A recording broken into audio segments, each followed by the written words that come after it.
আমার বর প্রত্যেক দিন রাত হলেই আমাকে নিজের ভাইয়ের ঘরে রেখে দিয়ে আসতো ওই কাজ করার জন্য। আমার জীবনের এই সত্যি ঘটনাটি শুনে আপনাদেরও আত্মা কেঁপে উঠবে, আপনারও চমকে উঠবেন। এটা শুনে যে আমার বর কী কারণে প্রত্যেক দিন রাতে আমাকে তার ভাইয়ের সঙ্গে কাজ করতে বলত। তারপর আমার বর যখন তার ভাইয়ের ঘরে রেখে চলে যেত, তারপরে আমার দেওর আমাকে দেখে তো রাক্ষসের মতো নিজের লালসা পূরণ করত। তারপর আমার বিভিন্ন অংশগুলোতে কামড় দিত এবং দাগ করে দিত আর বলত এটাই আমার ভালোবাসার চিহ্ন। সে যখন নিজের লালসা পূরণ করার পরে বলত এবার তুমি নিজের বরের কাছে চলে যাও। তারপর আমি যখন ২-৩ ঘন্টা পরে দেওরের ঘর থেকে নিজের বরের কাছে ফিরে আসতাম, তখন আমার বর আমার ওই অংশে মলম লাগিয়ে দিত, যেখানে আমার দেওর কামড় দিয়ে দাগ করে দিত। সে প্রত্যেক দিন রাতে আমাকে এমন ভাবে দিত যে আমার পুরো শরীরে ব্যথা করে দিত। আসলে কলেজ লাইফে রাহুল নামের একটি ছেলেকে ভালোবাসতাম এবং আমার আর রাহুলের খুব ভালো বন্ধুত্ব ছিল।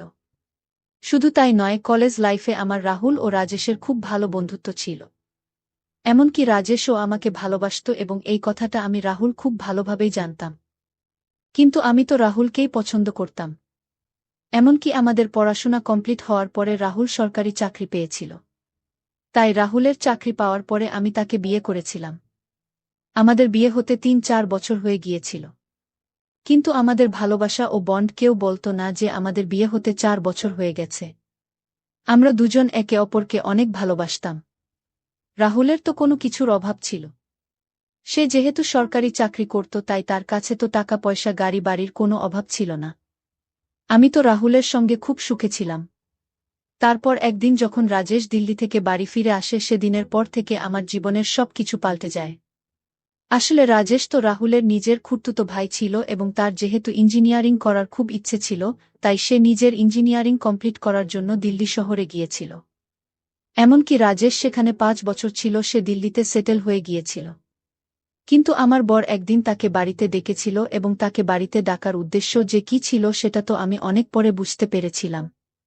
সেদিন আমার দেওয়ার যখন বাড়ি আসে, তখন সে আমার বরের সামনেই আমাকে বলেছিল, রাধিকা, আজও আমি তোমাকে ভালোবাসি, তাই তো আমি আজও বিয়ে করিনি। এবং রাজেশ যে আমাকে ভালোবাসত এই কথাটা সে অনেকবার আমার ও রাহুলের সামনেই বলেছিল। তাই এই কথা শুনে আমাদের আশ্চর্য হওয়ার কিছু ছিল না। এই কথাটা আমাদের কাছে অনেক পুরনো হয়ে গিয়েছিল। রাজেশ কিন্তু রাহুলের নিজের ভাই নয়, সে কিন্তু রাহুলের খুড়তুতো ভাই ছিল। তারপর দেওর যখন বাড়ি ফিরে আসে তখন আমার বর আমাকে ও দেওরকে মাঝেমধ্যে ঘুরতে পাঠিয়ে দিত এবং সে নিজে অফিসে চলে যেত। আমার বর আমাদের বলত তোমাদের কপাল, কারণ আমার তো সরকারি চাকরি, আমি তো একদিনও কামাই করতে পারব না। এমনকি আমি বরকে বলতাম যে সে যাতে কিছুদিনের ছুটি নিয়ে নেয়, কিন্তু সে ছুটি নিত না। তাই বর বলত তোমরা দুজনেই ঘুরে এসো, আমার দিকে দেখে লাভ নেই। কারণ আমি এই সময়ে যদি ছুটি নিয়ে নিই তাহলে আমার যখন কোনো এমার্জেন্সি কাজ থাকবে তখন আমি আর ছুটি পাব না। তাই তোমরা নিজের মতো করে ঘুরে এসো। তাই বরের কথা মতো আমি ও দেওর ঘুরতে যেতাম আর বর নিজের কাজে ব্যস্ত থাকত। সেদিন আমি দেওরের সঙ্গে যখন বাজার করতে গেছিলাম, তখন আমাদের বাড়ি ফিরে আসবে কিন্তু অনেকটাই দেরি হয়ে গিয়েছিল। বাড়ি ফিরে এসে দেখি আমার বর অফিস থেকে এসে সোফাতে বসে ল্যাপটপ নিয়ে কিছু কাজ করছিল। তারপর আমি ও দেওর যখন বাড়ি ফিরে আসছি তখন তো দেওর বাড়ি ফিরে আসা মাত্রই আমাকেও বরকে বলেছিল, ভাই, আমি তো ঘুরে ঘুরে অনেক বেশি ক্লান্ত হয়ে গেছি, তাই আমি এখন উপরের ঘরে যাচ্ছি ফ্রেশ হতে। তারপরে দেওর যখন উপরের ঘরে চলে গিয়েছিল তখন আমার বর আমাকে বলল, রাধিকা, তোমাদের বাজার হয়েছে। আমি তখন বরকে হেসে বললাম, হ্যাঁ, আজ আমরা তো অনেক বাজার করেছি। বর তখন আমাকে নিজের কাছে ডেকে বলল, রাধিকা, তোমার সঙ্গে কিছু জরুরি কথা আছে। আমি তখন বরের পাশে ভালোবেসে বসে তার হাত ধরে বললাম, বলো, কি কথা আছে? তারপর বর আমাকে যা বলেছিল সেটা শুনে তো আমার পায়ের তলা থেকে যেন মাটি সরে গিয়েছিল। কারণ বর আমার কাছে যা আবদার করেছিল সেটা একটা বিবাহিত স্ত্রীর পক্ষে মেনে নেওয়া খুবই অসম্ভব ব্যাপার। আসলে সেদিন বর আমাকে বলেছিল, রাধিকা, তুমি যদি আমাকে ভালোবাসো তাহলে তোমাকে আমার খাতিরে একটা কাজ করতে হবে। সেটা হচ্ছে তোমাকে আমার ভাইয়ের সঙ্গে রাত কাটাতে হবে। বরের কথা শুনে তো রাগে তার হাত থেকে আমার হাতটা সরিয়ে দিয়ে বললাম, তোমার কি মাথা খারাপ হয়ে গেছে নাকি? তুমি এটা কি ধরনের কথা বলছো? আমি তোমার স্ত্রী, তাই আমি তোমার ভাইয়ের সঙ্গে কেন রাত কাটাবো? বর তখন আমাকে জড়িয়ে ধরে বলেছিল, আমার একটা উপকার করে দাও, দয়া করে তুমি আমার ভাইয়ের সঙ্গে সম্পর্ক তৈরি করো। এতে আমাদের দুজনের লাভ আছে। আর তুমি যদি আমাকে সত্যিই ভালোবাসো তাহলে তুমি আমার ভাইয়ের সঙ্গে সম্পর্ক তৈরি করবে। এমনকি বর জোর জবরদস্তি ভালোবাসা দিব্যি দিয়ে তার ভাইয়ের সঙ্গে আমাকে রাত কাটাতে বলেছিল। এবং বলেছিল, আমি যদি তার ভাইয়ের সঙ্গে রাত কাটাই তাহলে আমাদের বাচ্চাটাও নাকি রাজেশের মতোই খুব সুন্দর দেখতে হবে। আসলে রাহুলের অনেক গুণ ছিল। কিন্তু রাহুলের চাইতে রাজেশ দেখতে খুব সুন্দর ছিল এবং রাহুলের চাইতে রাজেশের শরীর স্বাস্থ্য খুব ভালো ছিল। আমি তখন আমার বরকে বলেছিলাম, তুমি কি ভাবছ এইভাবে কেঁদে কেটে আমাকে তোমার ভাইয়ের কাছে ঘুমোতে বলবে? কিন্তু আমি যদি তোমার কান্নাকাটি দেখে এ ব্যাপারে রাজিও হয়ে যায়, তাহলে তোমার ভাই কি রাজি হবে? সে কি রাজি হবে আমার সঙ্গে ঘুমোতে? সে যদি আমার সঙ্গে ঘুমোতে রাজি না হয় তখন তুমি কি করবে? বর তখন আমাকে বলেছিল, রাজেশ অবশ্যই রাজি হবে। কারণ সে তো তোমাকে আগে থেকেই ভালোবাসত এবং সে আজও তোমাকে পছন্দ করে। তাই দেখবে ও আমার কথা শুনে অবশ্যই রাজি হবে এবং সে যদি রাজি না হয় তাহলে আমি তার কাছে ভিক্ষা চাইব, যাতে তোমার সঙ্গে সম্পর্ক তৈরি করে। তারপর সেদিন রাত্রিবেলা খাওয়া দাওয়ার পরে আমার বর তার ভাইয়ের কাছে গিয়েছিল এবং তাকে হাতজোড় করে বলেছিল যে সে যাতে আমার সঙ্গে সম্পর্ক তৈরি করে। প্রথমে তো আমার দেওর নাকি রাজি হয়নি। কিন্তু পরে আমার বর যখন তার হাতে পায়ে ধরে অনুরোধ করেছিল, তখন আমার দেওর নাকি রাজি হয়েছিল। এবং সেদিন বিকেল বেলা যখন আমার বর বাড়ি ফিরে আসে তারপরে রাতের খাওয়া দাওয়ার পরে আমার বর নিজের হাতে আমাকে তৈরি করেছিল। এবং বলেছিল আমি যাতে তার কথামতো আজ রাত থেকেই রাজেশের সঙ্গে সম্পর্ক শুরু করে দিই। তারপর সেদিন আমার বর আমার হাত ধরে রাজেশের ঘরের সামনে দাঁড়িয়ে বলেছিল, তুমি ভালোভাবে আমার ভাইয়ের সঙ্গে সম্পর্ক তৈরি করবে। আমি তখন আমার বরকে জড়িয়ে ধরে বলেছিলাম, দয়া করে আমাকে এই পাপ কাজটা করতে বলো না। কারণ আমি তোমাকে ভালোবাসি, তোমার ভাইকে নয়, আর একবার ভেবে দেখে নাও তুমি যেটা আমাকে করতে বলছো সেটা কিন্তু ঠিক নয়। বর তখন আমাকে বলেছিল আমি সবকিছু ভাবনা চিন্তা করে নিয়েছি এবং আমি আমার সিদ্ধান্ত থেকে পেছনে সরতে পারব না। এই বলে আমার বর দেওরের ঘরের দরজা খুলে আমাকে ভেতর দিকে ঠেলে দিয়ে বাইরে থেকে দরজাটাকে লক করে দিয়েছিল। দেবরের ঘরের ভেতরে যাওয়া মাত্রই সে তো মুচকি হেসে প্রথমে কাছে এসে আমাকে জড়িয়ে ধরে নেয়। তারপর আমাকে কোলে তুলে বিছানায় নিয়ে যায়। আমি তখন দেওয়ারকে বলেছিলাম, তুমি কি আমার সঙ্গে স্বেচ্ছায় সম্পর্ক তৈরি করতে চাও? নাকি তুমি আমার বরের কথা শুনে বাধ্য হয়ে আমার সঙ্গে সম্পর্ক তৈরি করতে চাও? ওই সময় দেওর আমাকে জড়িয়ে ধরে বলেছিল, দেখো রাধিকা, আমি যেহেতু তোমাকে আগে থেকেই ভালোবাসি, তাই তোমাকে আমি আগেও কাছে পেতে চাইতাম এবং এখনও তোমাকে কাছে পেতে চাই।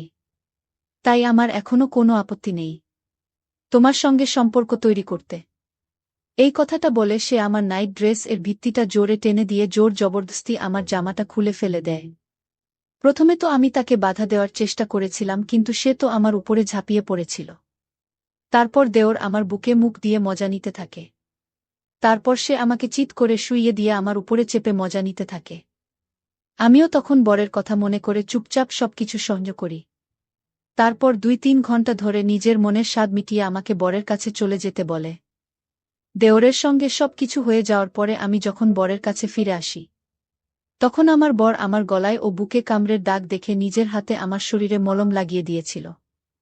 এবং সেদিন রাতে বর আমার কাছে হাতজোড় করে ক্ষমা চায়। বলে, রাধিকা, আমি নিজের ইচ্ছেটা পূরণ করার জন্য তোমাকে অন্যের হাতে সঁপে দিয়েছি। কিন্তু আমাদের দুজনের যখন স্বপ্নটা পূরণ হবে, তখন দেখবে আমাদের সব দুঃখ কষ্ট দূর হয়ে যাবে। বরের কথা শুনে আমি আর তাকে কিছু না বলে চুপচাপ মুখ ঘুরিয়ে শুয়ে পড়েছিলাম। এবং সে বুঝতে পেরেছিল যে আমি তার উপরে অনেক রাগ করেছিলাম। এমনকি এইভাবে প্রত্যেক দিন রাতে আমার বর নিজে থেকে আমাকে দেওরের ঘরে রেখে দিয়ে আসত। ওদিকে আমার দেওর তো আমাকে নিজের কাছে পেয়ে মনের আনন্দে নিজের চাহিদা পূরণ করত। এইভাবে ২-৩ মাস কেটে যাওয়ার পরে জানতে পারি যে আমি নাকি গর্ভবতী হয়ে গেছি। এবং আমরা ৩ জনে এটা খুব ভালোভাবেই জানতাম যে এই বাচ্চাটা আমার দেওরের ছিল। ওদিকে আমার বর যখন জানতে পারে যে আমি গর্ভবতী হয়েছি তখন সে খুব খুশি হয়েছিল এবং বলেছিল, আমি তো এই দিনেরই অনেক বছর থেকে অপেক্ষা করছিলাম যে তুমি কবে আমার বাচ্চার মা হতে পারবে। কিন্তু সেদিন আমার জীবনে কিন্তু সব কিছু পাল্টে যায়। আমি গর্ভবতী আছি। এটা শুনে তো আমার দেওর ও আমার খুব খেয়াল রাখত এবং আমার এতটাই খেয়াল রাখতে শুরু করেছিল যতটা আমার বর আমার খেয়াল রাখত।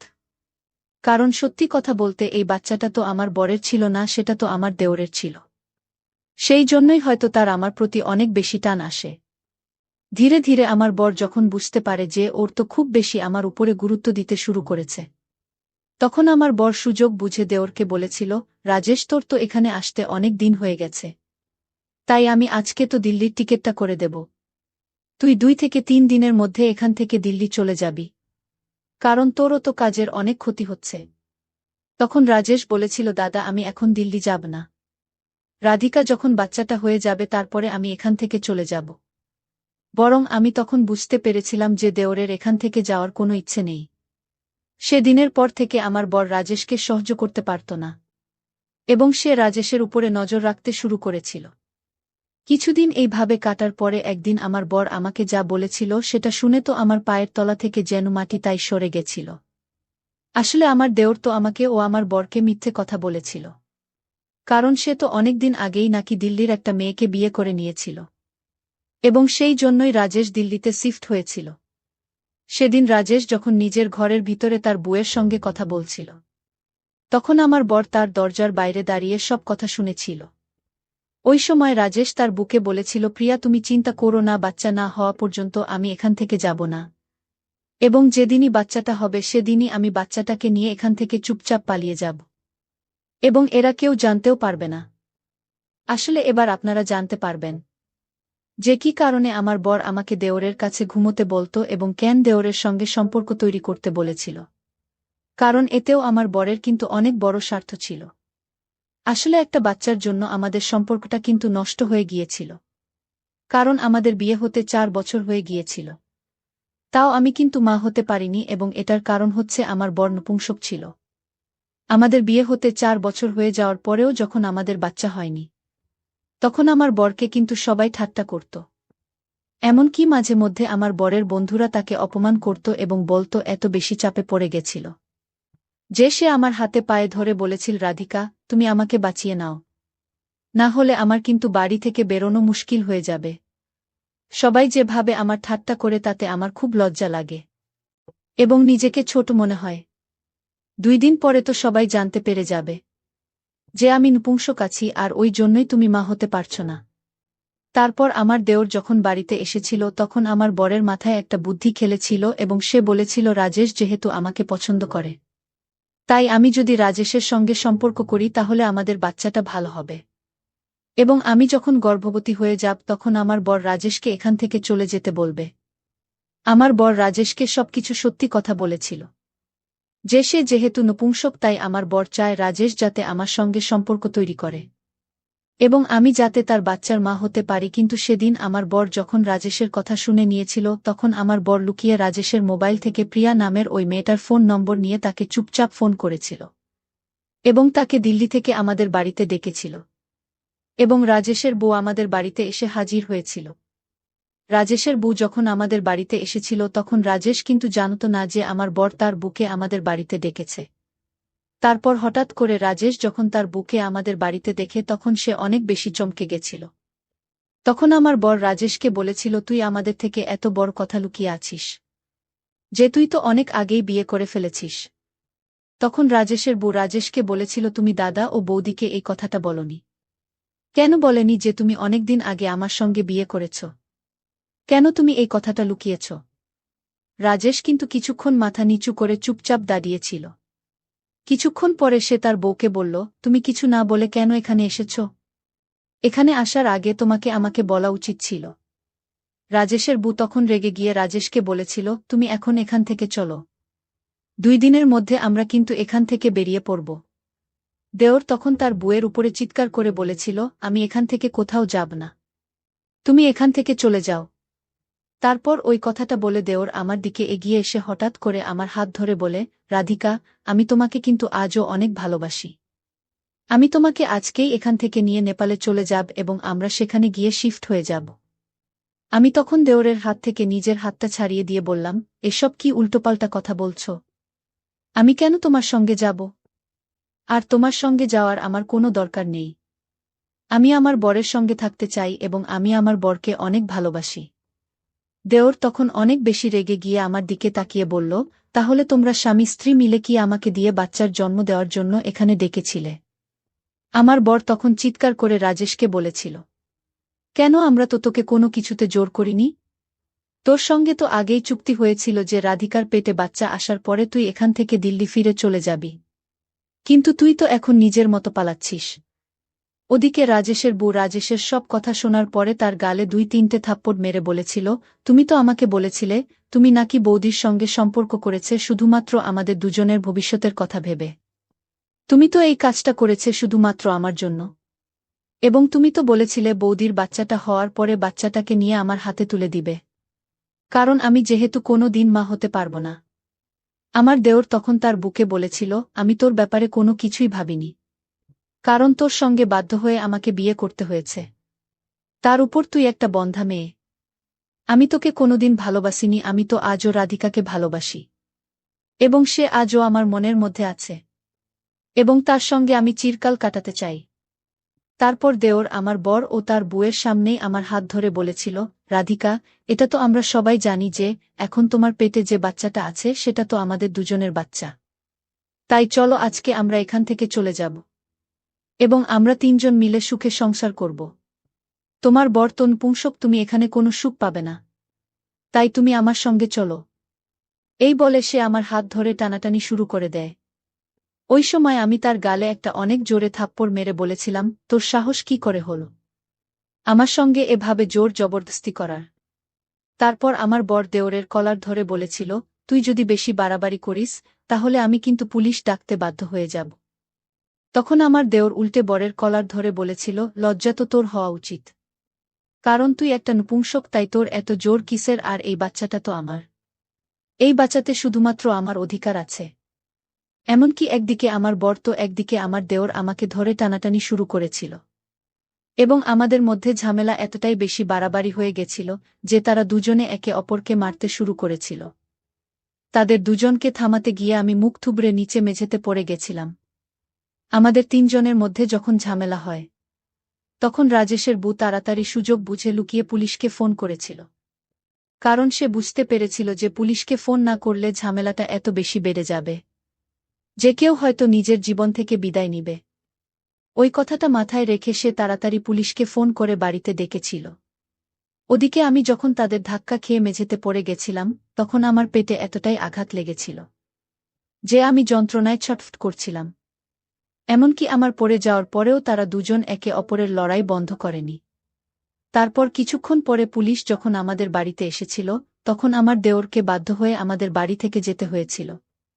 এবং সেদিনের পর থেকে আমরা দেওরের সঙ্গে আর কোনো যোগাযোগ রাখিনি। এবং সেদিন যেহেতু আমার পেটে অনেক জোরে আঘাত লেগেছিল তাই আমার বর আমাকে হাসপাতালে ভর্তি করেছিল এবং হাসপাতালে ভর্তি হওয়ার কিছুক্ষণ পরেই জানতে পারি যে আমাদের বাচ্চাটা নাকি নষ্ট হয়ে গেছে এতে। কিন্তু আমার কোনো আফসোস ছিল না। কারণ ওই বাচ্চাটা তো আমার বরের ছিলই না। শুধুমাত্র বরের খাতিরে আমি দেওরের সঙ্গে সম্পর্ক তৈরি করেছিলাম। ওদিকে আমার দেওরের বউ নাকি বন্ধা ছিল এবং আমার দেওর তার বুকে মিথ্যে কথা বলেছিল যে সে আমার সঙ্গে সম্পর্ক করবে। এবং আমার সঙ্গে সম্পর্ক করার পরে যে বাচ্চাটা হবে সেই বাচ্চাটা নাকি সে তার বউয়ের হাতে তুলে দেবে। কিন্তু দেওরের মনে তো অন্য কিছুই ছিল, সে তো তার বউকে মিথ্যে কথা বলেছিল, সে তার বুকে ঠুকিয়েছিল। আসলে কলেজ লাইফ থেকে সে একটাই জেদ লাগে নাকি বসেছিল সে নাকি আমাকে নিজের করবে এবং সে আমার সঙ্গে চিরকাল কাটাবে। আসলে তার মনে আমার রাহুলের ভালোবাসা দেখে একটা হিংসে জন্মেছিল যে আমি ও রাহুল একে অপরকে কতটা ভালোবাসি, এবং এই হিংসা কিন্তু তার মনের মধ্যে চিরকালের মতো থেকে গিয়েছিল। কারণ সেও যেহেতু আমাকে ভালোবাসত এবং আমি যেহেতু রাহুলকে ভালোবাসতাম, তাই আমাদের বিয়ের কিছুদিন পরে আমি জানতে পেরেছিলাম যে আমার বর নাকি নপুংসক। বরের ব্যাপারে এত বড় সত্যি কথা জানার পরেও আমি বরকে বলেছিলাম যে আমার বাচ্চার কোনো দরকার নেই। আমি কিন্তু এইভাবে চিরকাল তোমার সঙ্গে তোমার ভালোবাসা পেয়ে কাটিয়ে দিতে পারব। কিন্তু আমার বর তো সমাজের লোকের কটু কথা শুনে আমাকে খারাপ পথে ঠেলে দিয়েছিল। সেদিনের পর থেকে আমার বরকে বলেছিলাম, তুমি নিজের মাথা থেকে আমাদের নিজের বাচ্চার খেয়ালটা বের করে দাও। তারপর আমার বর আমার কথা অনুযায়ী অনাথ আশ্রম থেকে একটা বাচ্চাকে অ্যাডপ্ট করেছিল এবং এখন আমরা সে বাচ্চাটাকে মানুষ করছি। আমার বর নিজের ভুল বুঝতে পেরে আমার কাছে ক্ষমাও চেয়েছিল। কিন্তু এখন আর আমার কাছে ক্ষমা চেয়ে কি হবে? কারণ আমার সঙ্গে যা হওয়ার ছিল সেটা তো হয়ে গেছে। আসলে অনেক সময় আমরা কিন্তু সমাজের কটু কথা শুনে আবেগে পড়ে অনেক কিছু ভুল কাজ ও ভুল সিদ্ধান্ত নিয়ে ফেলি। তাই সব সময় কিন্তু আবেগে পড়ে নয়, অনেক সময় মাথা ঠান্ডা রেখে বুদ্ধি করে কাজ করা উচিত। এখানে আমারও দোষ ছিল। আমিও বরের কষ্ট দেখতে না পেরে তার কথা মতো কাজ করেছিলাম। কারণ আমার মনে এটা ভয় ছিল যে বরের আমি যদি কথা না শোনে তাহলে সে যদি আমাকে ছেড়ে দেয় তাহলে আমি কোথায় যাব। তাই এখানে আমারও কিছু হলেও দোষ ছিল। এখন আমি বরের সঙ্গে আমাদের 2 বছরের বাচ্চাটাকে নিয়ে অনেক সুখে আছি। বাচ্চাটা যখন আমাদের বাবা মা বলে ডাকে তখন আমাদের মনে অনেক শান্তি আসে। কিন্তু আমরা আজও ঘটনাটা ভুলতে পারিনি। কিন্তু আমরা চেষ্টা করছি ঘটনাটা ভুলে যাওয়ার। সেদিনের পর থেকে আমরা দেওরের সঙ্গে আর কোনো যোগাযোগ রাখিনি এবং তার কোনো খোঁজও নেননি। কিন্তু একজনের মাধ্যমে জানতে পেরেছিলাম যে আমার দেওরের স্ত্রী নাকি তাকে ডিভোর্স দিয়েছে। এই জন্যই বলে যে যেমন কর্ম করবে সে ঠিক সে রকমটাই ফল পাবে। বন্ধুরা, আজকের গল্পটি এখানেই শেষ করছি। গল্পতে কোনো ভুল ত্রুটি থাকলে ক্ষমা করে দেবেন। গল্পটি ভালো লাগলে অবশ্যই লাইক, শেয়ার, সাবস্ক্রাইব করতে ভুলবেন না। আমার গুলুমুলু বন্ধুরা, কেমন আছো তোমরা? নিশ্চয়ই তোমরা খুব ভালো আছো। তোমাদেরকে মজা দেওয়ার জন্য আমি আবারও একটি নতুন গল্প নিয়ে এলাম। আজকের গল্পটি খুবই মজাদার হতে চলেছে। গল্পটি শেষ পর্যন্ত শুনলে তোমাদের দাঁড়িয়ে যাবে। তাই তোমাদের দুটি পায়ে ধরি বলি, ভিডিওটা শুরু থেকে শেষ পর্যন্ত দেখো, তাহলে খুব মজা পাবে। আমার নাম সুনাই, বয়স 24 বছর। পুরান ঢাকার রায়সাবাজার থাকি। আমি আমার মা বাবার একমাত্র সন্তান। বাবা একজন সরকারি কর্মকর্তা আর মা গৃহিণী। আমার মা খুব সুন্দর একজন মহিলা। আমার চোখে পৃথিবী সেরা নারী আমার মা। যেমন তার রূপ লাবণ্য, তেমনি তার শারীরিক গঠন। চেহারায় মায়ের সর্বোত্তম ছাপ। তবে আমার মা আমার বাবার মতো মানুষকে নয়, বরং আরও ভালো কাউকে ডিজার্ভ করে। আমার বাবা টাক মাথায় 55 বয়সী একজন লোক, যার ভুঁড়িওয়ালা পেট। দেখতে বিদঘুটে বলা চলে। আমার মার মতো সুন্দরী ও বিশ্ব সেরা নারী সে ডিজার্ভ করে না। যাই হোক, যেটা সত্যি তা তো পাল্টানো যাবে না। এবার আসি আমার পরিবারের সবচেয়ে বড় আকর্ষণ নিয়ে। আমার পরিবারে আমি, মা বাবা বাদেও আরও একজন আছে। আর সে হলো আমার ছোট মা। আসলে এটাই সবচেয়ে মারাত্মক একটা বিষয় আমার পরিবারে। আমার বাবা দুটো বিয়ে করেছে। আমার মা হলো প্রথম স্ত্রী এবং ছোট মা দ্বিতীয়। এবং আরও অবাক করা বিষয় হলো আমার ছোট মা আমার মার আপন বোন। সবাই হয়তো ভাববেন এটা কি করে সম্ভব, কিন্তু এটাই বাস্তবতা। আমার নানা নানি মারা যাবার পর মা ছোট মাকে নিজের কাছে নিয়ে আসে। কিন্তু কিছুদিন পরেই হঠাৎ বাবা একদিন মাকে বলে তার ছোট মাকে পছন্দ। তাজ্জবের বিষয় হলো মা এক ফোঁটাও কষ্ট পায়নি কিংবা বাবাকে পাল্টা কিছু বলেওনি। উল্টো নিজেই ছোট মাকে তার সতীন করে নিয়েছে। এলাকা জুড়ে নাকি ব্যাপক চাঞ্চল্য সৃষ্টি হয়েছিল তখন। আমি তখন 3-4 বছরের শিশু। এখন আসি ছোটমার রূপে। 2 বোন শুধু চেহারাই ভিন্ন, আর তাছাড়া সব একই রকম, শুধু মা লম্বায় 5 ফুট 6 ইঞ্চি আর ছোটমা 5 ফুট 5 ইঞ্চি। 2 ইঞ্চি খাটো। তাছাড়া কেউ আলাদা করতে পারবে না তাদের। এখন আসি আমার তাদের প্রতি এত আগ্রহ কিভাবে এলো। ক্লাস 9-এ পড়া অবস্থায় হঠাৎ একদিন রাতে ঘুমানোর আগে মোবাইলে একটা ভিডিও এলো। ক্যাপশনে ছিল আপন ছেলের সাথে মা। আমি অবাক হয়ে ভিডিওটা দেখলাম। অজান্তেই নিজেকে ভিডিওর ছেলের জায়গায় আর মাকে সেই মায়ের জায়গায় রেখে ভিডিওটা দেখতে দেখতে লাগলাম। ভিডিওর সাথে আমারও মাল ঝরল। ধুক করে উঠল বুকটা। উঠে বসে ভাবতে লাগলাম, এসব কি ভাবছি আমি, ছিছি। কিন্তু কেন জানি না সাথে সাথে অনলাইন সার্চ করলাম। যা ফলাফল এলো তা আমার কপাল খুলে দিল। বিদেশে নাকি মা ছেলেরা আনন্দ করে। আর আদিম যুগে এসবই ছিল স্বাভাবিক। এসব দেখে আমার তো চান কপাল। তখন রাত ছিল। ক্লান্ত ছিলাম বলে ঘুমিয়ে পড়ি। হঠাৎ রাতে স্বপ্নদোষে ঘুম ভাঙল। স্বপ্নে আমার একটা ভুল ভাঙল। আমার চান কপাল নয়। আমার চাঁদ তারা সবই আছে। আমার যে আরেকটা মাও আছে তা তো ভুলেই গেছিলাম। একসাথে দুটো মা। মা ও ছোটমার কথা স্বপ্ন দেখে ঘুম ভেঙেছে। সারারাত আর ঘুমাতে পারলাম না। সেদিন থেকেই মা ও ছোটমার প্রতি ভালোবাসার জন্ম। লুকিয়ে লুকিয়ে তাদের দেখতাম, কিন্তু জানি এসব বিদেশেই সম্ভব, বাংলাদেশে নয়। শুধু দেখেই শান্তি। আমি বললে তো আর বিদেশি মায়ের মতো আমার মা আমার সাথে আনন্দ করবে না। তাই তাদের লুকিয়ে লুকিয়ে দেখে চলেছি। তো এরই মাঝে একদিন ভার্সিটি থেকে বাসায় এসে কি খাবার দিতে বলতে ছোটমার রুমে গেলাম। গিয়ে অপ্রস্তুত হয়ে পড়লাম দুজনই। মা শাড়ি পরছিল। আমি অবাক হয়ে দাঁড়িয়ে গেলাম ছোটমার দিকে তাকিয়ে। যদিও এটাই আমার জন্য প্রাপ্য ও চাহিদা, কিন্তু এভাবে সামনাসামনি দেখাটা স্বাভাবিক নয়। তাই নার্ভাস হয়ে গেছিলাম, কি করব বুঝতে পারছিলাম না। কিন্তু ছোটমার কাণ্ডে আমি একদম অবাক হয়ে গেলাম। সে সামান্য চমকালো না, বরং আমার দিকে মুচকি হেসে বলল, কি লাগবে বাবু? কোনো দরকার? এসো বসো। সে স্বাভাবিকভাবেই কোনো তড়িঘড়ি না করে ধীরে সুস্থে পড়ে নিল। আমাকে দাঁড়িয়ে থাকতে দেখে এগিয়ে হাত বাড়িয়ে আমার হাত ধরে টেনে বিছানায় বসিয়ে বলল, কিছু লাগবে বাবু? কিছু বলছো না কেন? আমি কইলাম, আসলে আমার খিদে লেগেছে ছোটমা। ছোটমা কইল, ওহ আমি তো ভুলেই গেছিলাম। এসো এসো বাবু, তোমার খাবার রেডি আছে, এসো খেয়ে নাও। ছোটমার সাথে ডাইনিং টেবিলে গেলে আমায় তুলে খাওয়ালো সে। খাওয়া শেষে ছোটমা কইল, এবার গিয়ে রেস্ট নাও। আমি কইলাম, মা কোথায়? ছোটমা কইল, তোমার মা তার রুমে আছে, ঘুমাচ্ছে। তুমি ঘুমাও, উঠে দেখা করো। আমিও ঘুমাতে গেলাম। বিকেলে ঘুম থেকে উঠে মার রুমে যাচ্ছি। ছোটমার রুম পেরিয়ে মার রুম যাচ্ছি, এমন সময় শুনতে পেলাম মা ও ছোটমার আলাপচারিতা। খিলখিল করে হাসছে দুজন। মা, তারপর কি হলো? ছোটমা কইল, দেখার মত ছিল বুবু। হা করে তাকিয়ে আছে, কি করবে বুঝতে পারছে না। পরে আমিই সামলে নিলাম, এমন ভাব করলাম যেন কিছুই হয়নি। মা কইল, আমার বোকা বাবুটা বোকাই রয়ে গেল। মাকে দেখে কেউ এমন চমকে যায়? ছোটবেলায় তো কত দৃশ্য দেখেছে।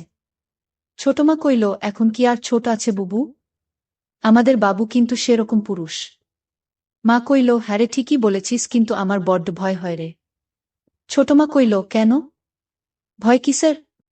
মা কইল, এই বয়সের ছেলেরা নিজের ক্ষতি করে বসে, আর কোনো বাহিরের মেয়ের পাল্লায় পড়লে তো সব শেষ। ছোটমা কইল, কি করা যায় বলো তো? মা কইল, একটা বিষয় ভাবছি। কয়েক মুহূর্ত নীরবতা, এরপর হঠাৎ বলতে শুরু। ছোটমা কইল, পারব না কেন? আমাদের বুকের মানিক এভাবে শেষ হতে দিব না। ওর একটা ভবিষ্যৎ আছে। মা কইল, হ্যাঁ, যেভাবেই হোক। নিজেদের কথা ভাবলে চলবে না। ছোটমা কইল, ওর জীবন সুন্দর করতে হলে জীবন ত্যাগ দিব। তুমি কিচ্ছু ভেবো না, আমাদের বাবুর জীবন সুন্দর করবই আমরা। আমি তাদের কথায় আগাগোড়া কিছুই বুঝলাম না। প্রথমে আমায় নিয়েই কথা বলছি সকালের কাণ্ডে, কিন্তু পরে কি বিষয়ে আমাকে জড়িয়ে দিল বুঝলাম না। আমার জীবন কি সুন্দর করবে মাথায় ঢুকল না। আমি আর ওই রুমে ঢুকলাম না। নিজের রুমে গিয়ে চিন্তা করতে করতে অস্থির। অনেকক্ষণ পরে রুমে হঠাৎ মা এলো। আমায় খাটে বসে চিন্তিত দেখে বলল, কি হয়েছে বাবু? মন মরা হয়ে বসে আছিস কেন? আমি বললাম, এমনিই মা। মা কইল, না তো। এমনিই আমার বাবুটা মন খারাপ করে থাকবে কেন? দেখি কি হয়েছে, বলতো আমায়। এমন সময় ছোটমা ঘরে ঢুকে বলল, আমাদের বাবু বড় হয়ে গেছে। এখন আর মাদের কিছু বলার প্রয়োজন মনে করে না। আমি বললাম, না ছোটমা। কি বলো এসব? ছোটমা কইল, ছোট সময় থেকে পালতেছি তোমাকে, এখনো শিখাতে হবে। কি হয়েছে বলো? আমি কইলাম, আসলে সকালের বিষয়টার জন্য আমি সরি ছোটমা। আমার নক করে ঢোকা উচিত ছিল। ভুল হয়ে গেছে, ক্ষমা করে দাও। মা ও ছোটমা চাওয়াচাওয়ি করছে একে অপরকে। ছোটমা আমায় টেনে বুকে জড়িয়ে বলল, বোকা ছেলে। আমি কিছু বলেছি তোমাকে? রাগ করেছি তোমার উপর? আমি কইলাম, না, কিন্তু কাজটা ঠিক করিনি তো। মা তখন আমায় গালে হাত বুলিয়ে দুজনের মাঝে আমাকে বসিয়ে বলল, বোকা ছেলে আমার। কবে বড় হবি বলতো? পাগল ছেলে, এসব নিয়ে আর ভাবিস না বোকা। আমি কইলাম, কিন্তু মা। ছোটমা কইল, বলেছি না চুপ করতে। মার কথা শোনো বাবা। আমি তো কিছু মনে করিনি বাবা। কেন এত মন খারাপ করছো? আমি কইলাম, সত্যি ছোটমা। ছোটমা কইল, হ্যাঁ বাবা সত্যি।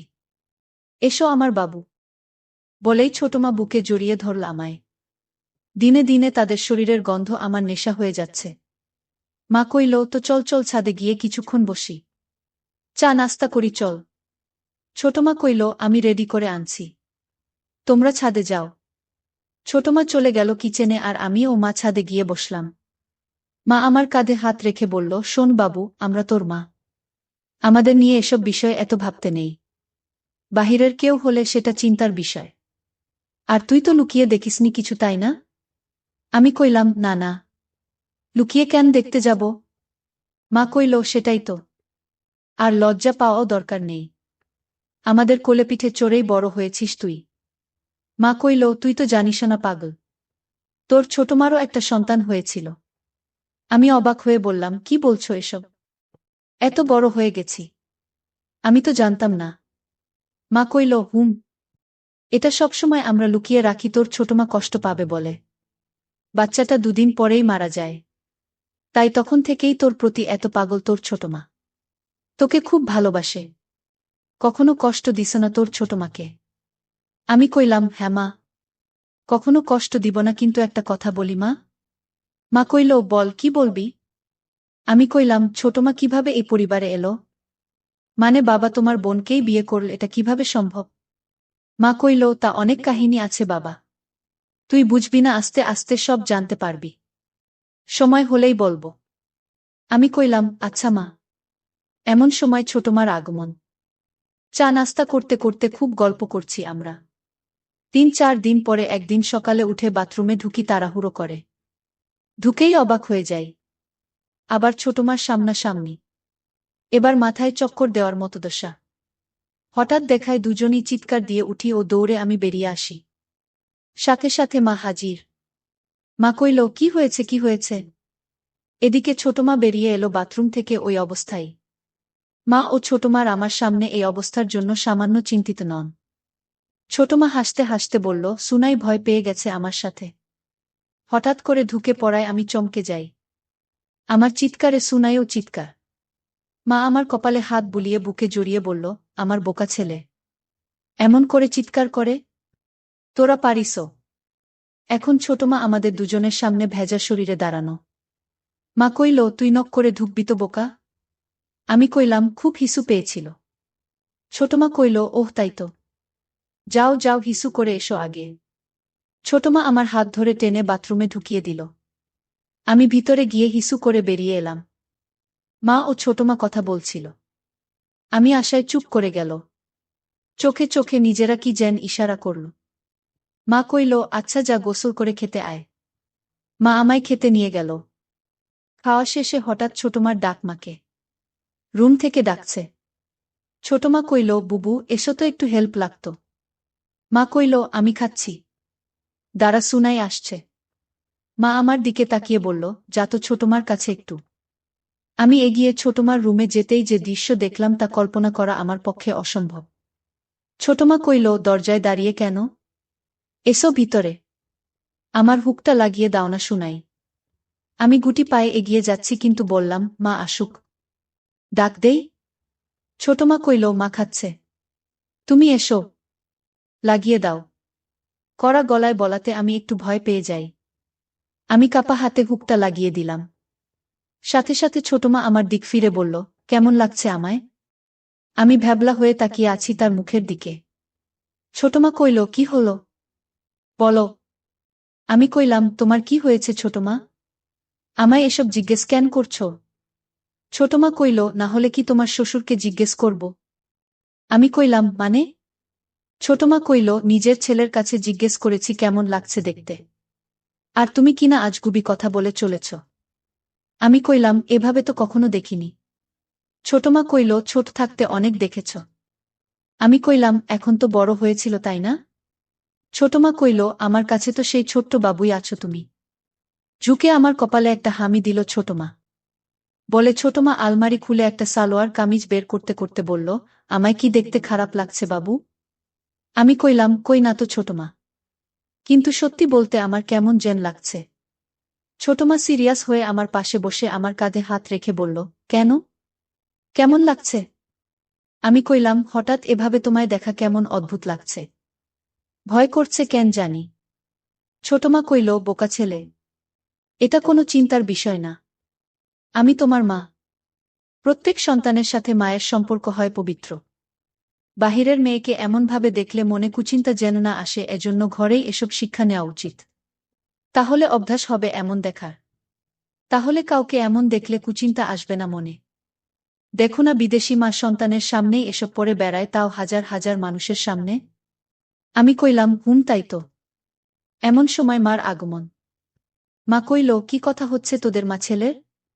মা আশায় একটু অপ্রস্তুত হলে মা পরিবেশটা একদম স্বাভাবিক করে দিল। এমন ভাব করল যেন কিছুই হয়নি। মা কইল, গল্প করা হলে এবার রান্নাবাড়া করতে আয় আর তুই পড়তে বস গিয়ে। আমিও বেরিয়ে ঘরে গেলাম। ঘরে গিয়ে হাত দিয়ে মনের শান্তি নিলাম।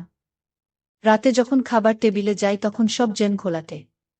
ছোট মা দুজনই পারলে ঘোমটা দিয়ে থাকে বাবার সামনে। আপাদমস্তক ঢাকা শরীর দুজন যেন সদ্য ধোয়া তুলসী পাতায় ভেজানো।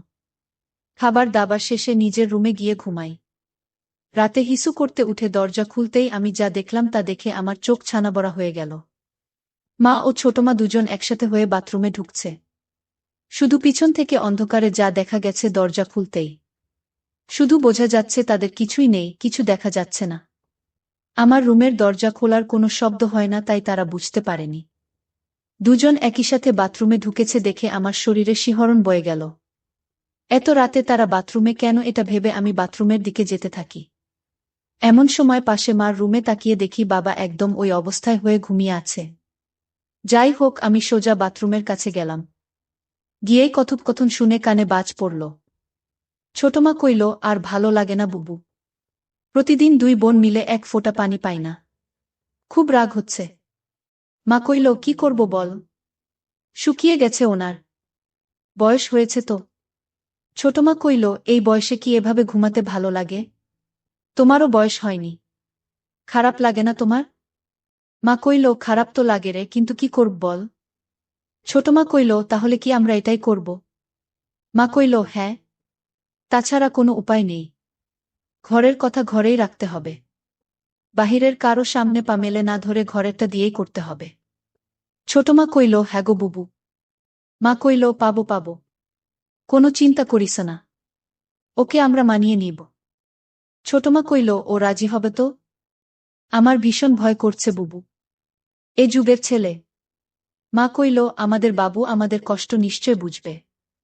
আমরা দরকার হলে এ যুগের মেয়েদের মতো ওকে সেজে দেখাবো। তুই যা করছিস করতে থাক। আমিও মাঠে নামছি দ্রুত। রাজি না হলে পায়ে পড়ব, তবুও আর পারব না ওকে ছাড়া। আমাদের সন্তান আমাদের কষ্ট বুঝবে ঠিকই। ছোটমা কইল, হ্যাঁ বুবু। তাই যেন হয়। মা কইল, এখন তাড়াতাড়ি কর। ঘুমাবি না?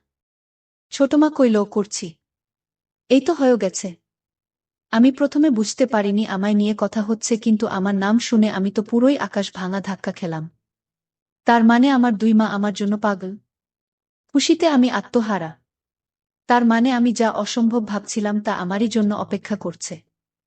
তাদের গোসল শেষ পর্যায়ে। আমি তাই দ্রুত গুটি পায়ে রুমে ঢুকে যাই। দরজা ভিজিয়ে হালকা ফাঁক করে দেখতে থাকি বাহিরে কি হয়। একটু পরেই বাথরুম এর দরজা খুল। দুজন দুটো গামছা পরে বের হয়েছে। অন্ধকারে এটুকুই বোঝা গেল। দুজন একসাথে একই রুমে ঢুকে পড়ল, ছোটমার রুমে। বুঝলাম একসাথে ঘুমাবে দুজন। আমি কয়েক মুহূর্ত এসব ভেবে অবাক হলাম যে আমার মায়েরা আমার জন্য পাগল হয়ে আছে। নিজেরা কত প্ল্যান করে বসে আছে। আমি চিন্তা করলাম তাদের সামনে আমার নিজের ইচ্ছা প্রকাশ করব না, যে আমিও তাদের জন্য পাগল। আমি তাদের প্ল্যান অনুযায়ী চলার সুযোগ করে দিব। তারাই আমায় গুছিয়ে রাজি করিয়ে নিবে। দেখতে চাই কতটা এগোয় তারা।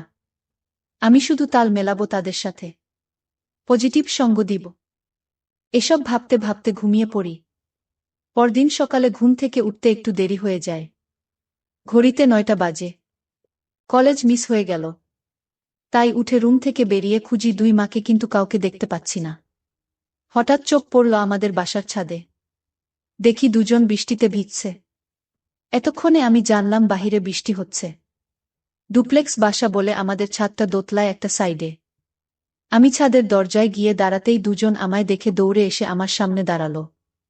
মা কইল, কিরে এতক্ষণে উঠলি? আমি কইলাম, কলেজ মিস করলাম। ডাকুনি কেন? মা কইল, ঘুমাচ্ছিলি আরাম করে তাই ডাকিনি। থাক, সমস্যা নেই। একদিন ভিজলে কিছু হয় না। আয় বৃষ্টি বিলাস কর। আমি কইলাম, ইস, ঠান্ডা লাগবে না? ছোটমা কইল, ঠান্ডা লাগলে আমরা দুটো মা আছি না? এসো তো।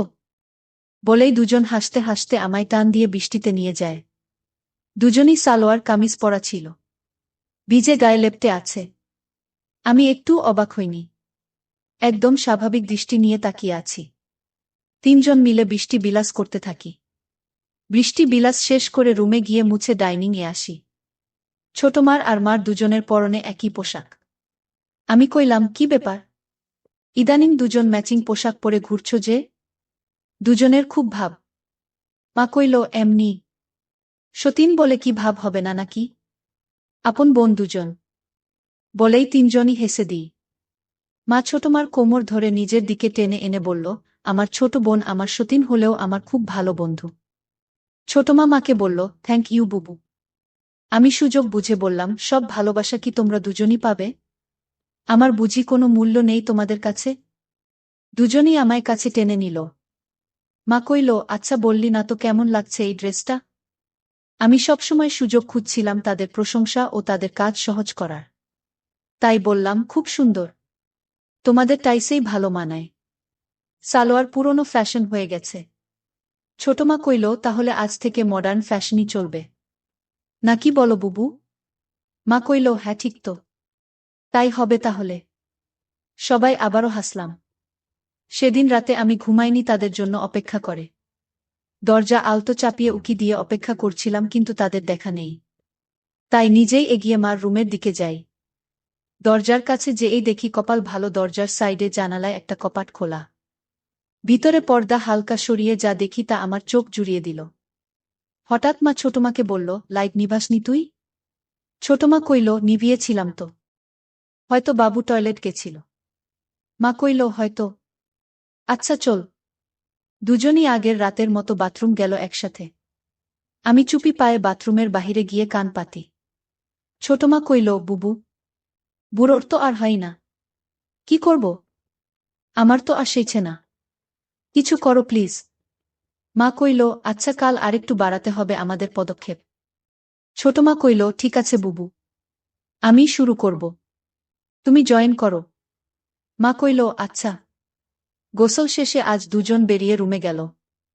পরদিন সকালে উঠে ডাইনিং এগিয়ে মাকে ডাকলে মা রুমের ভিতর থেকে ডাকল তার কাছে যেতে। আমি ভিতরে ঢুকে দেখি মা বিছানায় উপুর হয়ে শুয়ে আছে। আমি চমকে যাবার ভান করে বললাম, আমি পরে আসছি। মা কইল, এই দাঁড়া, এদিকে আয়। আমি গিয়ে পাশে বসলে মা কইল, কি হলো? যাচ্ছিস কেন? আমি কইলাম, তুমি তো এগুলো পরে আছো। আমি কইলাম, তো বাসায় কি এগুলো পরে থাকা যায় না? আমি কইলাম, যায়, কিন্তু। মা কইল, কোনো কিন্তু না, এমন চিন্তা করবি না। আমি না তোর মা? আমি কইলাম, হুম। আচ্ছা মা, একটা কথা বলি। মা কইল, বল। তোকে কি না বলেছি? আমি কইলাম, আচ্ছা সন্তানের সাথে বাবা মার এত সূক্ষ্মতা কিভাবে হয়? মা আমায় কাছে টেনে গা ঘেঁষে বসাল। আমার হাতে হাত রেখে গল্প করতে শুরু করল। মা যেন কিছুর জন্য অধীর অপেক্ষা করছিল। কারণ এতে আমাদের খোলামেলা কথা হবে। মা কইল, শোন তাহলে। সন্তানের সাথে বাবা মার সূক্ষ্মতা, কারণ তাদের দ্বারাই সন্তানের জন্ম। তখন আমি বললাম, আমি বুঝেছি, আচ্ছা আমি যাই। মা আমার হাত ধরে থামিয়ে বলল, বসো না একটু। তোর ছোট মা এখনই চলে আসবে। ছাদে কাপড় নাড়তে গেছে। এরই মধ্যে ছোট মা আমায় অবাক করে দিয়ে রুমে হাজির। আমি দুজনের দিকে বারবার তাকিয়ে বললাম, এগুলো কি হচ্ছে? হঠাৎ তোমরা এমন সাজে কেন? ছোট মা কইল, কেন? দেখতে খারাপ লাগে? আমি কইলাম, না। দেখতে খারাপ কেন লাগবে?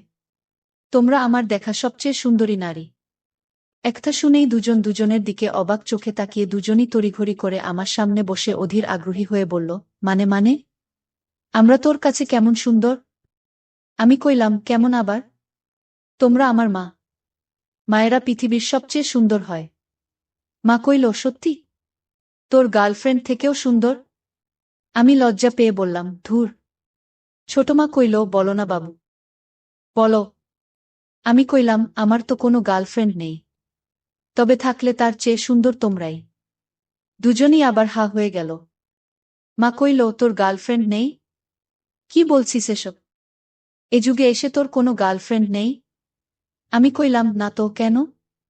দুজনই মাথায় হাত দিয়ে বিস্ময় ও আফসোস করল। মা কইল, আমার ছেলেটা এখনো ব্যাকডেটেড আর বোকাই রয়ে গেল।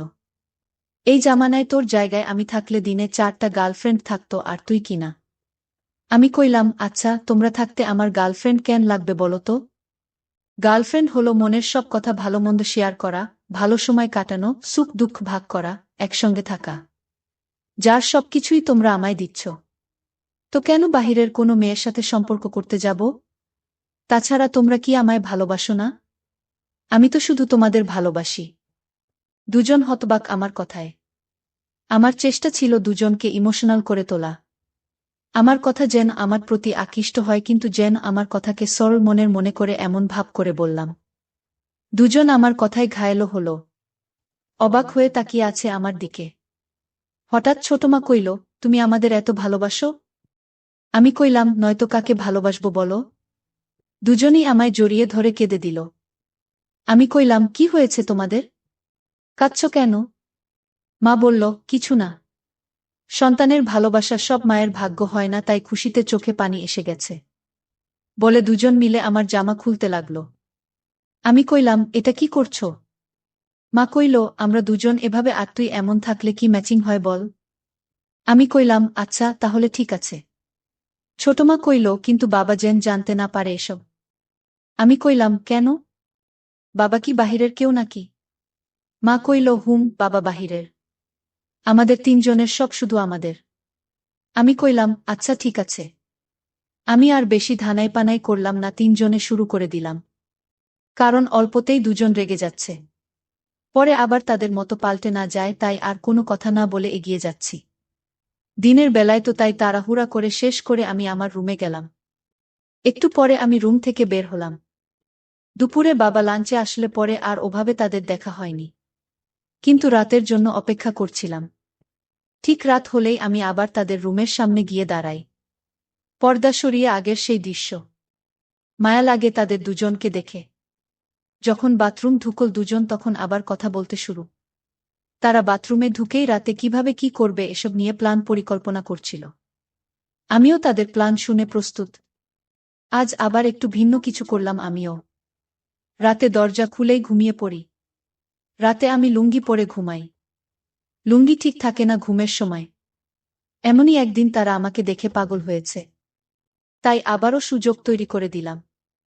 দরজা খোলা রেখে ঘুম, আর আমি নিশ্চিত আমার ঘুমের সময় তারা আমায় দেখেছে। যাই হোক, সকালে উঠতে দেরি হলো আবারও। উঠে দেখি 10টা বাজে। উঠে কিচেনের শব্দ শুনে গিয়ে দেখি মা রান্না করছে বিরিয়ানি। পিছন থেকে জড়িয়ে ধরলাম মাকে। মার পরনে ছিল হলুদ রঙের শাড়ি। চমকালো না অবশ্য। কারণ জানে আমি ছাড়া আর কেউ জড়িয়ে ধরে না। মাও আমার হাতের উপর হাত চেপে বলল, ঘুম ভেঙেছে নবাব? আমি কইলাম, আজও ক্লাসটা মিস হলো। ডাক দাওনি কেন? মা কইল, আরে এখনো কি কিন্ডারগার্ডেনে পড়িস নাকি পাগল? এই বৃষ্টিতে প্রতিদিন যাওয়ার কি দরকার? মায়ের সাথে ভালো লাগে না নাকি? আমি কইলাম, ভালো লাগে তো। এই বলে আমি মার কাছে থেকে চলে গেলাম ছোটমার রুমে। গিয়ে আবারও দেখি ছোটমা সাজুগুজু করছে। আজ আয়নার সামনে দাঁড়িয়ে নিজেকে দেখছে। আমি গিয়ে দাঁড়াতে বলল, এসো বাবা, কিছু বলবে? এখন আর ভনিতা করি না আমি। স্বাভাবিক হয়েই কাছে গিয়ে বললাম, ওয়াও ছোটমা, খুব সুন্দর লাগছে। ছোটমা ঝট করে কৌতূহলী দৃষ্টিতে তাকিয়ে বলল, তাই নাকি? আমি কইলাম, হ্যাঁ। এগুলোতে খুব ভালো মানায়। ছোটমা কইল, তাহলে তো আজ থেকে আমার বাবুর পছন্দমতো পড়তে হবে। আমি কইলাম, না না, তোমাদের পছন্দমতো পড়বে। আমার পছন্দমতো কেন পড়বে? ছোটমা কইল, তুমিই তো দেখবে। নইলে কার পছন্দমতো পড়ব বলো? আমি কইলাম, তাও ঠিক। ছোটমা মুচকি হেসে আমার দিকে ঝুঁকে এসে বলল, তোমার মা তোমায় ভীষণ ভালোবাসে বাবু। কেন এত ভয় মাকে? যাও গিয়ে জিজ্ঞেস করো সে কেমন ভালোবাসে। আমি ওখান থেকে এসে মার পাশে দাঁড়াই। মা ডাইনিং টেবিলে খাবার, কিন্তু আমার সাথে কোনো কথা বলছে না। আমি মনমরা হয়ে রইলাম সারাটা দিন। সেদিন রাতে কখন যে তারা বের হয়ে বাথরুম গেছে বলতেই পারি না। হঠাৎ মনে পড়লে বাথরুমের কাছে গিয়ে শুনি আজ কোনো কথা বলছে না এসব বিষয়ে। আবারও হতাশ হলাম। সে রাত পান্সে কেটে গেল। পরদিন সকালে ঘুম থেকে তাড়াতাড়ি উঠে কলেজ গেলাম। সেরকম কথা বললাম না তাদের সাথে। কলেজ থেকে ভিজে কাক হয়ে বাসায় ফিরতেই দুজন মিলে আমায় তোয়ালে দিয়ে জড়িয়ে ধরেছে। মা কইল, দেখ কি করেছিস। ছাতা নিসনি কেন? আমি কইলাম, ভুলে গেছিলাম। মা কইল, ভুলে যাবি না তো কি হবে? মনে উল্টাপাল্টা চিন্তা থাকলে ভুলবি না? আমি মার দিকে জিজ্ঞাসু দৃষ্টিতে তাকালে মা কইল, তুই বড্ড বোকা আমার বাবু। আমি কইলাম, মানে? ছোট মা কইল, আগে ফ্রেশ হয়ে এসো, খেয়ে দে, পরে সব হবে। আমি আসতে যাব এমন সময় মা আমার হাত ধরে থামিয়ে বলল, শার্ট প্যান্ট ছেড়ে যা, ধুয়ে শুকাতে দিব। আমি ছট করে নিজের রুমে গিয়ে গোসল করে ডাইনিংয়ে আসি। মা আমায় খাইয়ে দিল। কোনো কথা বলল না তখন। আমি কইলাম, ছোট মা কোথায়? মা কইল, কাজ করছে, তুই খেয়ে নে। তারপর ছোট মা খেয়ে মা আমায় হঠাৎ চোখে হাত বেঁধে বলল, চোখ খুলিস না, সারপ্রাইজ আছে তোর জন্য। আমাকে চোখে ধরে ছোটমার রুমে নিয়ে গেল। চোখ থেকে হাত সরাতেই আমি ঝটকা খেলাম। আমার সামনে দুজন দাঁড়ানো। কাহিনী হয়েছে অন্যরকম। রুমের দুই পাশে দুটো স্ট্যান্ড লাইট। আমি তো খুশিতে আধখানা। এই লাইট ছবি তোলার জন্য। এর মানে মা ও ছোটমার ছবি সোশ্যাল মিডিয়ায় দেখতে পাবো। তারাও ছবি তুলবে।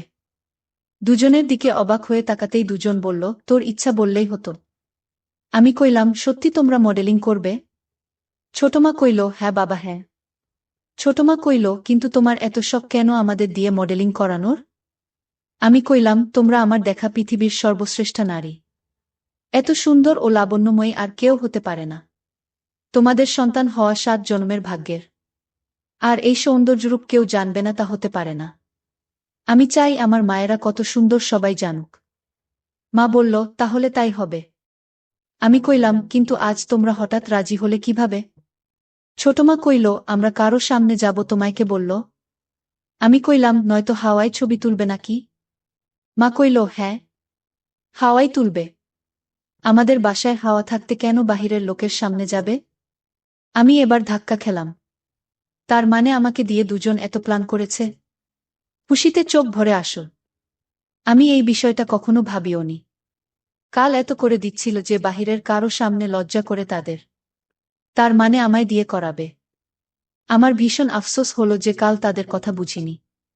আমি কইলাম, আমায় দিয়ে ছবি তোলাবে তোমরা? মা কইল, নয়তো কি তোর বাবাকে ডাকবো এগুলো করতে? আমি কইলাম, কিন্তু বাবা? বাবা তো রাগ করবে এসব দেখে। মা কইল, বললাম তো, তোর বাবাকে সামলানোর টোটকা আমার কাছে আছে। তুই শুধু খুশি থাক। আমি কইলাম, আচ্ছা। ছোটমা কইল, আচ্ছা কি? কি দিয়ে কি করব তা তো বলুন ডিরেক্টর সাহেব। আমি কইলাম, আমি তো আগে কখনো এসব করিনি। কিভাবে কি করব? দুজনেই হেসে কুল কিনারা পায় না আমার কথায়। মা কইল, এই নাকি তোর এত শখ? কিছুই পারিস না আবার ভাব কত। আমি কইলাম, এমন কেন করছো? আমি কি জানতাম আমি করব এসব? মা কইল, আচ্ছা বাবা, এমনিই বলছি। আমরা আছি তো বাবা, আমরা বুঝিয়ে দিচ্ছি। কিন্তু ছবিটা ভালো করে তুলবি কিন্তু। আমি কইলাম, হ্যাঁ তুলব। ছবি নিয়ে চিন্তা করো না। মা কইল, তাহলে তুই যা একটু বাহিরে। আমরা রেডি হই। আমি চলে গেলাম বাহিরে। মা ইচ্ছা করে আমায় বাজিয়ে দেখতে বাহিরে পাঠালো তা বুঝতে বাকি নেই। মা একটু পরে ডাকল রুমে। দুজনেই আগের সব কিছুই পড়ে আছে। বুঝলাম না কি করল। আমি কইলাম, এভাবেই ছবি তোলা হবে? মা কইল, নয়তো কি? মার কথায় ঘাবড়ে গেলাম। হঠাৎ কি হলো বুঝে উঠতে পারলাম না। চুপ করে তাকিয়ে আছি। হঠাৎ মা হেসে দিল। আমি মার দিকে তাকিয়ে অভিমানে মুখ ঘুরিয়ে নিলাম। তখন মা আমায় কাতুকুতু দিয়ে হাসিয়ে বলল, আমার পাগল, তুই এত ভয় কেন পাস বলতো? এখন ক্যামেরা তোর হাতে। ডিরেকশন দিবি তুই। সেদিন রাতে কি হয়েছিল সেই ঘটনা পরের পর্বে দিব, তাই জোনাকি ব্লগ চ্যানেলটি সাবস্ক্রাইব করে রাখো।